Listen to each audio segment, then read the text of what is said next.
But then again, you also look at the fact that Spurs are struggling to keep a clean sheet so far this season. Tom, it's very unlike Jose Mourinho, the Mourinho that we've come to know over the years, particularly when he was at Chelsea during his first spell, where they were so defensive, it was almost impossible to score against them. What is the issue holding back Spurs in that sense? Why can't they seem to keep a clean sheet? To be honest, I think at the start of this season, with no fans in the stadium, a lot of defenders are probably haven't got that 100% concentration that they used to.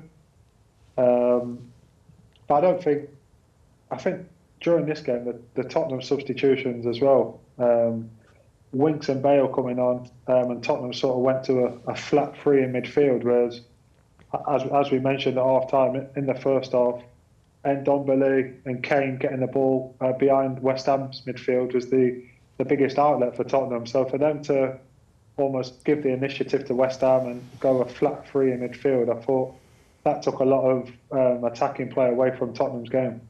You would have prior experience, of course, with Jose Mourinho, Carlton. What's he going to be saying right now in the dressing room? How's he going to be reacting, do you think?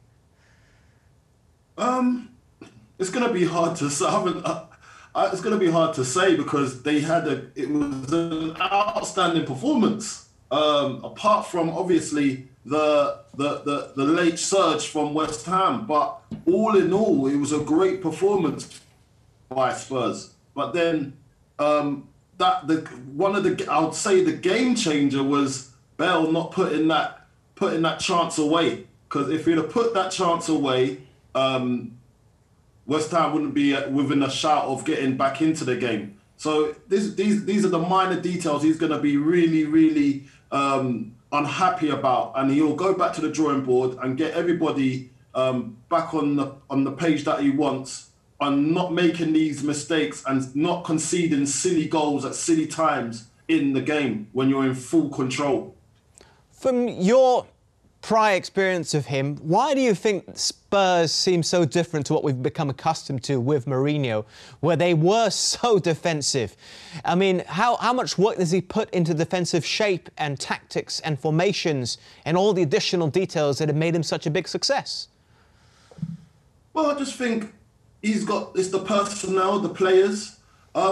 Listen, it's a bit weird as well this season. I think the standard of defending has dropped. I'm not going to lie to you. I don't know if Tom will agree with me on that. I think the standard of defending in the Premier League has dropped. Everyone wants to be a ball-playing defender now. Like, come out with the ball, like Rio-esque, Rio Ferdinand-esque sort of defender that can play football and come out, step out, do decisive passing. But then I'm thinking the basics of defending, clearing your lines, putting your body on the line, putting your head where it hurts. Some of these skills are diminishing from the game. But listen, if you're neutral and you want all these things in the game and you want loads of goals, then it's perfect for the game. But I think the basic rule of defending is getting less and less. I'm starting to see defenders not doing their job first, which is to defend. Tom? Yeah, I 100% agree with Carlton. I think the new rule where the goalkeeper can play a goal kick to somebody inside the 18-yard box is getting everybody a bit excited, thinking, oh, we've got more time on the ball, we have to play out. This new rule has been introduced to give us a bit more time to play out from the back. But as Carlton said, the players of your Rio Ferdinands, your Van Dijks, the players that are really comfortable in that position on the ball and get the team playing, there's not too many of them about. So for maybe 15, 16 of the 20 Premier League teams trying to play that way, it's going to end in disaster, especially when maybe the Guardiola effect and Klopp, where a lot of teams want to press up high. It's just a recipe for disaster, really. Sometimes you're going to need plan B, and if it's not on to play like everybody wants to do, then you might have to mix it up and go back to front every so often. The other thing is, Jose Mourinho has someone who is vastly experienced at defending on his bench, Ledley King, someone who I presume you do know quite well as well. How's he going to take this? I mean, he's brought in to, you presume, help to shore things up defensively. Yet they have not kept a clean sheet so far this season in all competitions. Yeah, I think obviously Ledley won't be happy with that.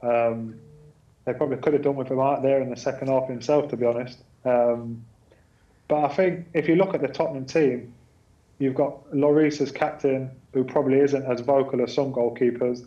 Harry Kane seems to be a great leader on and off the field. But other than that, you look through the team and you haven't got that sort of John Terry type of centre-half who is barking orders at everybody, and it's almost as if his life depends on a clean sheet. You look through the Tottenham team and it seems not too many vocal leaders like demanding everybody gets in place and does their job, and the team sort of dies for a clean sheet, really.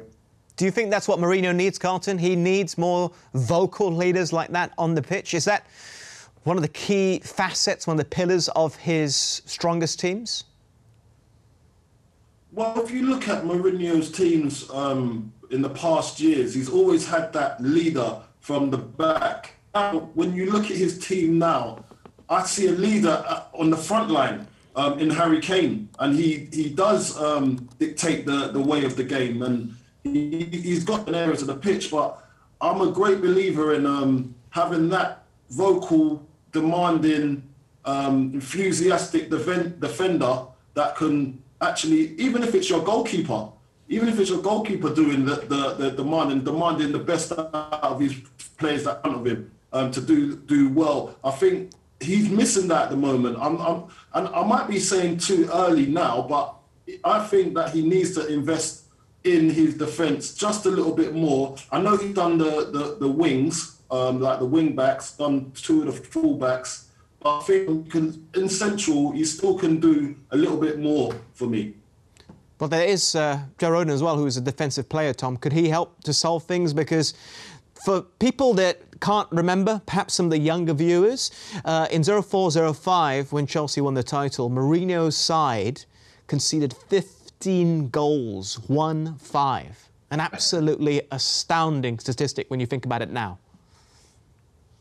Yeah, as you said, you think back to that Chelsea team, then you had Petr Cech, Carvalho, John Terry, and sort of there's your three leaders straight away in a vital position. So we know Tottenham have obviously signed a lad from Swansea, but no doubting Mourinho probably would have wanted a sort of a ready-made player who's a little bit more senior, a bit more experienced at the highest level to be challenging his centre-halves. And I know he has obviously converted Eric Dyer to more of a centre-back this season, and on the evidence of the second half, you can probably see why. How vocal was Ledley King, by the way? We mentioned him slightly early on. Was he an example of a good leader on the pitch? Obviously, he wore the captain's armband, yes, but not every captain is a vocal individual on the pitch. Yeah, no, Ledley was a different type of captain. He was quite calm and collected. He would speak a lot of sense and advice, but he wasn't one of them that would be sort of screaming and shouting for 90 minutes. But he would sort of lead by example, really, and set the trend and set the tempo in his own performances for everybody to follow, rather than being one of these that aren't playing the best, but because they're shouting about, everybody thinks they're doing okay. Yeah.